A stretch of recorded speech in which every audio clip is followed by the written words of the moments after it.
네. 자, 이 뜻을 혹시 아는 사람? 아는 사람? 없어요. 좋아요. 네. 나중에 이 뜻을 한번 알려줄 거예요. 자, 오늘 제목이 왜 이런 단어가 되었는지 네, 끝까지 함께 집중해서 잘 듣기를 바랍니다. 자, 여러분, 사람들은 자신이 남들에게 어떻게 보여지는지 신경 쓰며 살아요. 어떤 사람들은 자신이 똑똑한 사람으로 보여지길 바라고, 어떤 사람은 친절하게 배려 많은 사람으로 보여지길 바라고, 어떤 사람은 사회적으로 지위가 높은 사람으로 보여지기를 바래요. 그 이유는 다른 사람들의 이러한 평가나 인식이 나의 자존심이나 또 다른 사람들과의 관계에 영향을 미칠 수 있다고 느끼기 때문이에요. 여러분들은 내가 어떤 사람으로 보여졌으면 좋겠어요? 다른 사람 보기에 나는 나처럼? 예쁜 사람? 또? 똑똑한 사람? 또? 천재인 사람? 좋아요. 자, 사람마다 내가 중요하게 생각하는 것이 다 다르기 때문에 각자가 어떻게 보여지고 싶은지도 다 다를 거예요. 그래서 내가 어떤 사람으로 보여지기 원하는가를 스스로에게 질문해 본다면 내가 무엇을 가장 중요하게 생각하고 있는지 되돌아볼 수 있는 아주 좋은 방법이기도 하죠. 그럼 여러분, 그러면 하나님이 여러분을 어떻게 보셨으면 좋겠어요? 하나님이 봤을 때 나는 어떤 사람이었으면 좋겠어요? 네, 좋아요. 마음속으로 다 생각하고 있으리라 믿고 있어요. 우리는 하나님께서 하나님의 백성으로 우리에게 주신 정체성이 있어요. 정체성은 누군가가 임의로 바꿀 수 없는 것들이에요. 예를 들어서 여러분들이 국적이라는 단어를 알죠? 국적이 어떤 의미예요? 내가 속해 있는 나라.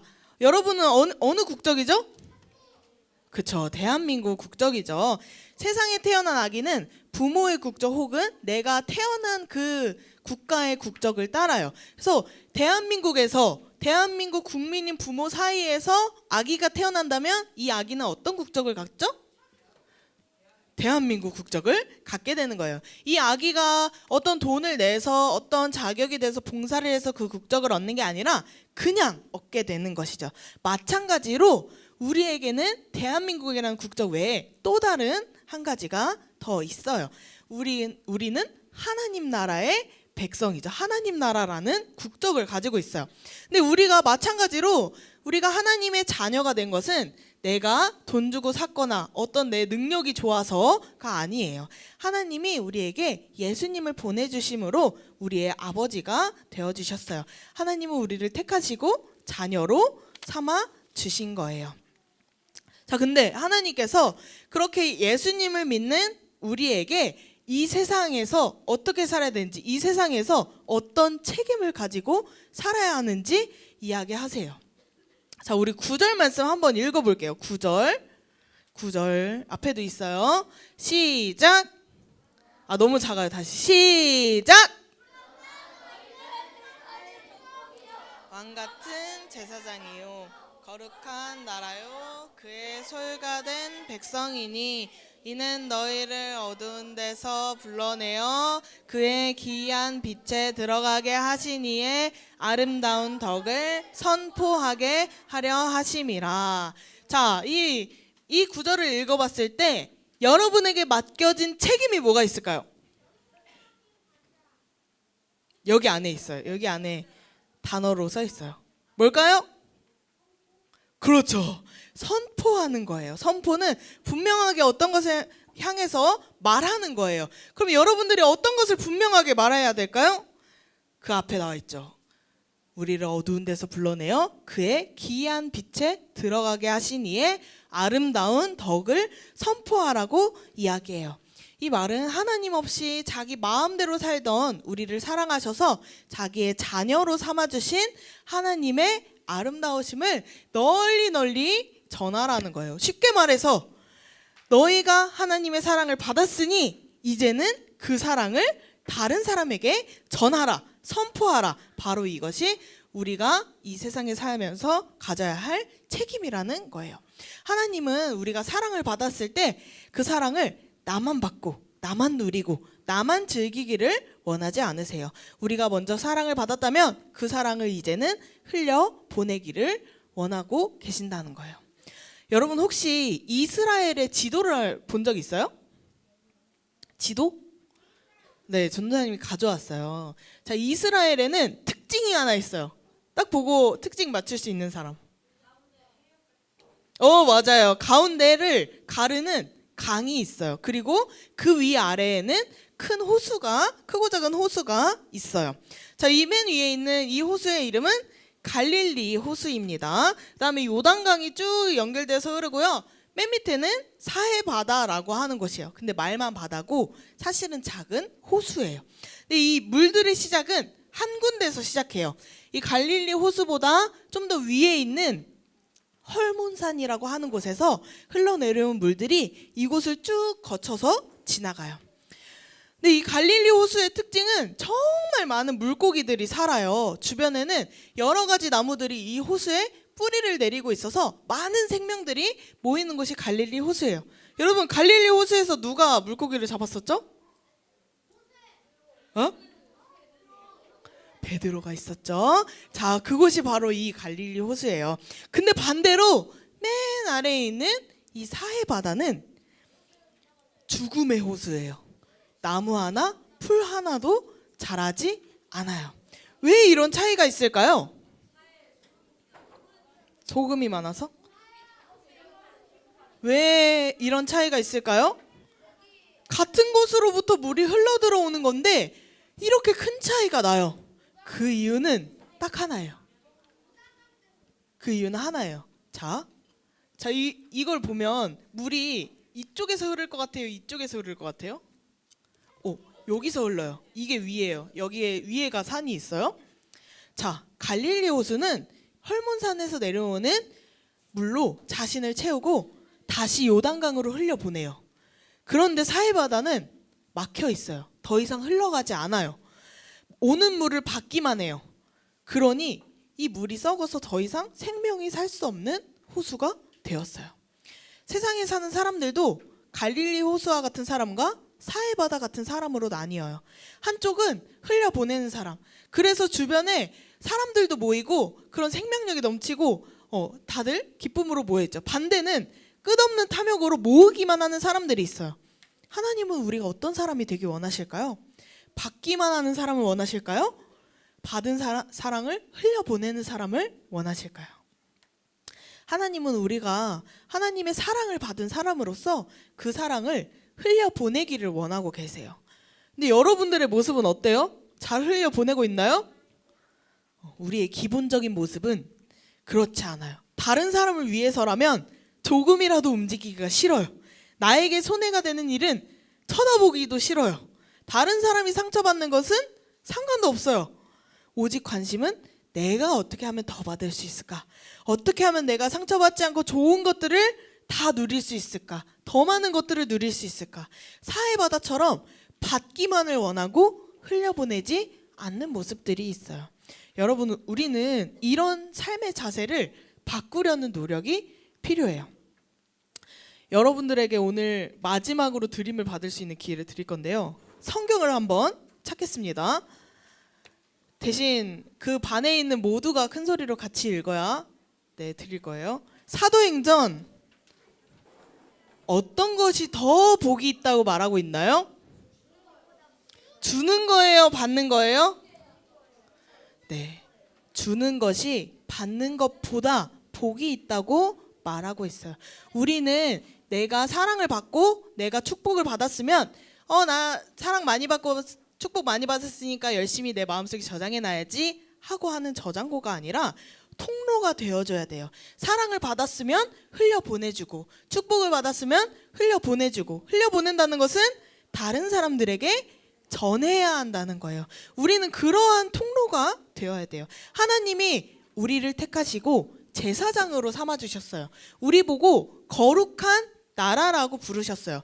그 하나님의 소유가 된 백성이에요. 그래서 하나님의 말씀대로 우리는 이 세상에 책임을 가지고 살아야 돼요. 그러면 우리가 어떤 책임을 가지고 어떻게 살아야 하느냐? 저 제목이 뭐였죠, 여러분? 네, 노블레스 오블리주라는 단어인데요.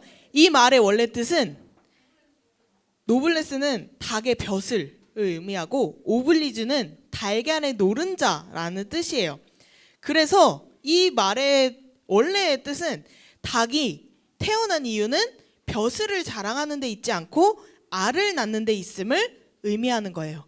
좀 더 깊이 들어가서 얘기한다면 큰 벼슬을 가진 신분의 사람일수록 그 신분을 자랑하기보다 그 사회, 자기가 살고 있는, 자기가 속해 있는 사회를 위해서 더 많은 의무와 헌신과 희생을 해야 한다는 의미인 거예요.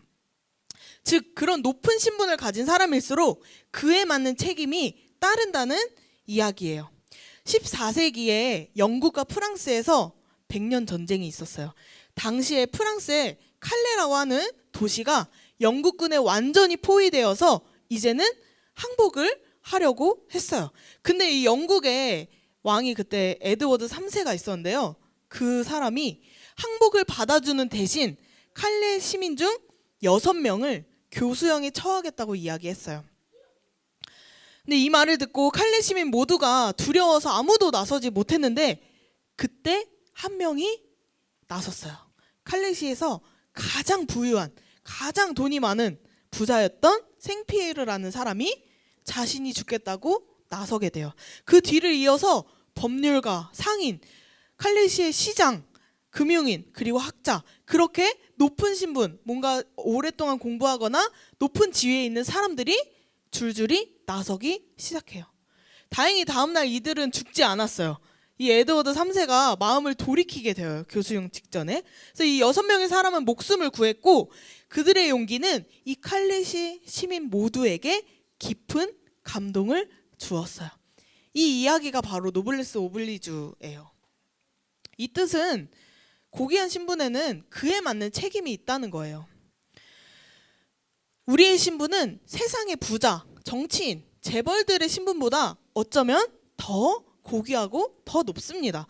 우리는 하나님이 택한 백성, 하나님이 세우신 왕 같은 제사장, 또 거룩한 나라, 하나님의 소유가 된 백성들이에요. 우리가 이러한 신분을 가진 것은 우리가 어떤 좋은 것들을 하고 돈을 많이 내고 해서가 아니라 우리를 구원하신 예수님 덕분에 이런 것들을 얻게 되었어요. 그래서 예수님은 우리를 이 땅의 교회로 세우셨어요. 그래서 우리가 왕이신 예수님과 함께 세상의 하나님 나라가 되도록 다스리기를 원하시는 거예요. 그리고 우리가 이 땅에 제사장이 되어서 하나님을 알지 못하는 자들이 하나님 앞으로 나오도록 돕기를 원하시는 거예요. 또 우리는 하나님의 소유로서 하나님과 함께하며 하나님 말씀에 순종하는 자가 되기를 원하세요.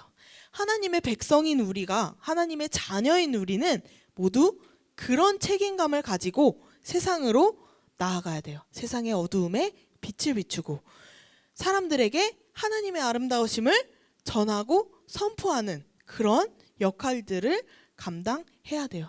우리가 성경학교 동안 최고의 코치이신 예수님을 따라 어떤 훈련들을 했어요? 기억하는 사람? 네? 어떤 훈련들을 했어요?